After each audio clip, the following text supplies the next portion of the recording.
but has not yet broken a law, there's nothing you can do. Now here's another one. Suppose you're teen, and I'm going to say male between 14 and 19, just so you can have a visual of this. Male between 14 and 19, and they get on drugs. What do you do? What do you do? You got a teenager on drugs. What do you do? Which program do you access? Which government program? Somebody says rehab. So you've got your rehabs, right? Does rehab work? Sometimes. Hardly ever. Hardly ever. Does it work for a teenager? Let me give you my impression of my conversation with my stepson before he went into rehab several times. So we tried rehab several times. Here's how the conversation would go. All right, you know that you can never do another drug of any kind again, right? Because you were literally an addict. And you know, rule number one, there's no such thing as a little bit of drugs for an addict. You know you have to be completely clean of all drugs, I'd say to him. And he'd say, yes, I do know that. I completely understand that. And that's why when I'm out of rehab, all I'm going to do is maybe a few beers, a little bit of pot. That's all I'm going to do. And I'd say, I feel like you didn't hear a word I just said. Really, really zero is the only thing that works. 1% is a complete failure. Your life is over. You're dead. Have one beer, you're probably fucking dead. You get that, right? And you say, I totally get that. I totally get it. I'm an addict. I can't stay away from drugs. So I'm just going to have a beer or two with my friends. And I'd be like, I don't know what's happening. I don't even understand what's happening here. And he would look at me and just say, no, there is no way in the world after rehab I will not do more drugs and alcohol. And I would say, why am I spending money on this? And he would say, I can't imagine a life where I could enjoy my social life without drugs and alcohol. I don't have any way to even imagine it. And he said, there isn't any way I'm even going to try it. Couldn't possibly work. And so, sure enough, he got out of rehab, went immediately back to using, and now he's dead. And so I get a lot of helpful advice from other adults. And the helpful advice I'll get is all the things I could have done differently. But let me tell you, there's nothing you can do. There's nothing you can do. So he says, apply that to yourself, Scott. No, I'm not an addict. So you can't make a comparison between somebody who doesn't have an addictive personality and someone who does. Right? So I tend to be addicted to, doing live streams and exercises and stuff like that. So I just did a long Twitter thread in which I tried to give people some tough reality, which is that these people cannot be addressed with any program or any technique. There's no tough love. There's no rehab. There's no program. There's no therapist. There's no law. There's no court system. A lot of people will tell me, Scott, why don't you just have the people who come in, they'll kidnap your teen at night, with your permission, and they'll take them to their secret facility and make them ride horses and act like cowboys for a year, and then when they come back, they'll be all fixed. Have you all heard about that? Where that program where you hire somebody to come in and basically kidnap your kid, take them sometimes to another state, like to some rural place, and they'll make them do outdoorsy things until they're right. All right, let me tell you what you need to know about that program. Here's the most important thing you need to know about that program. And by the way, I'm going to swear, so there's some cursing coming, because it's the only way I can answer this question. So that program where they capture your teen and take them to some place where they can fix them for their drug problems, it doesn't fucking exist. It doesn't fucking exist. It isn't. I don't know if it's ever existed, but in California, there is no such thing. It's completely illegal. If it existed, it would have to be shut down tomorrow.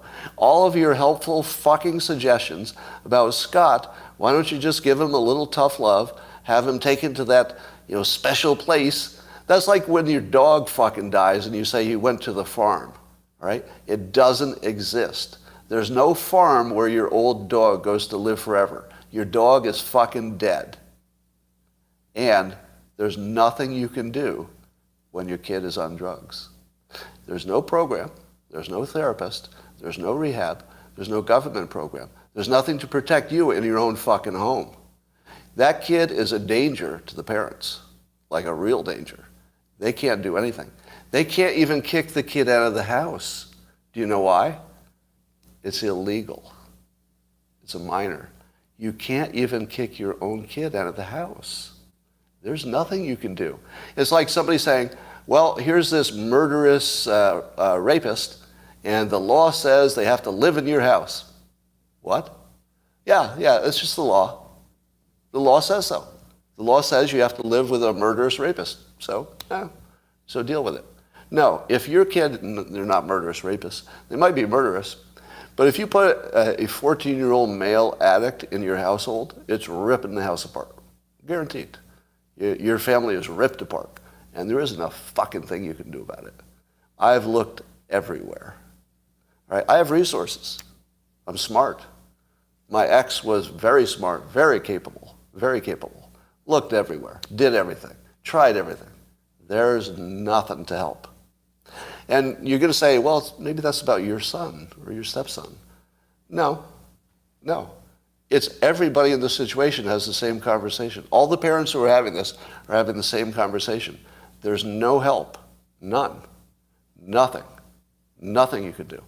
And if you don't get that, you don't understand anything about the situation. There is nothing.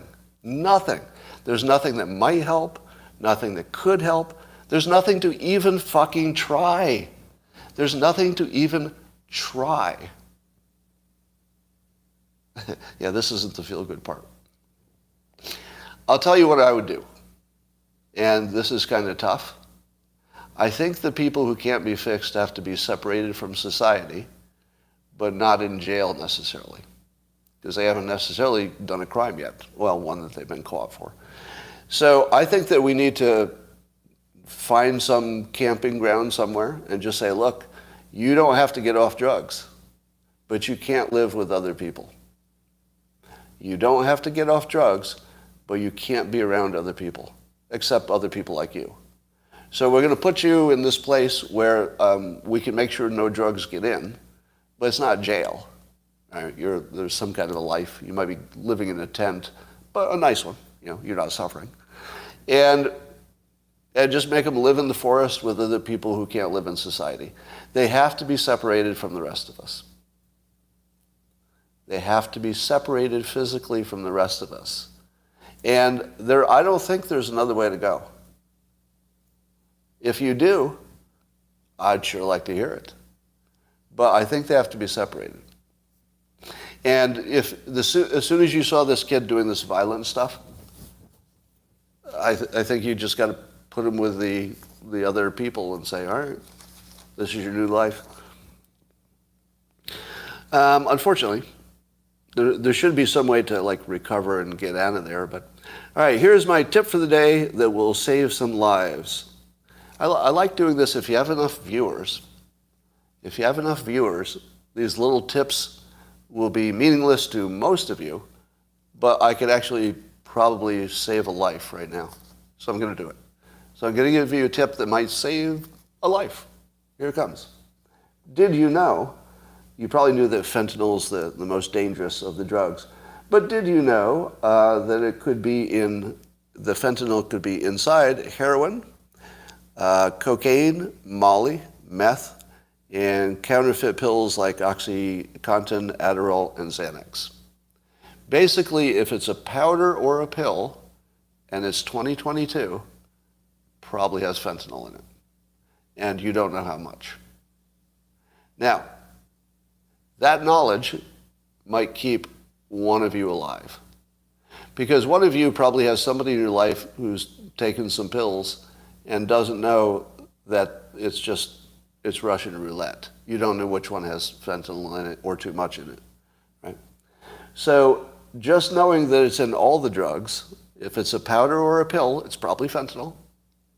Probably fentanyl. Just know that. That simple knowledge might help somebody stay alive. That is my positive, upbeat thought. And I'll give you one other thought that's upbeat on the economy. What is Warren Buffett's primary investment advice? Warren Buffett has lots of advice, but there's one piece of investment advice that sits above everything else. No, it's not hold. It's not buy and hold. You'd think so, but it's not buy and hold. He does talk about diversification, yes. But there's one thing he said, buy railroads. That's funny, because it's true. Natural monopoly is okay. So he has lots of investment rules, but there's one that sits above all of them. And it goes like this. Don't bet against the American economy. That's the number one rule. And he hasn't been wrong yet. From the time that Warren Buffett was born to today, his advice, never bet against the American economy. If you had simply done that and nothing else, you would have been rich too. It's the best advice anybody ever gave.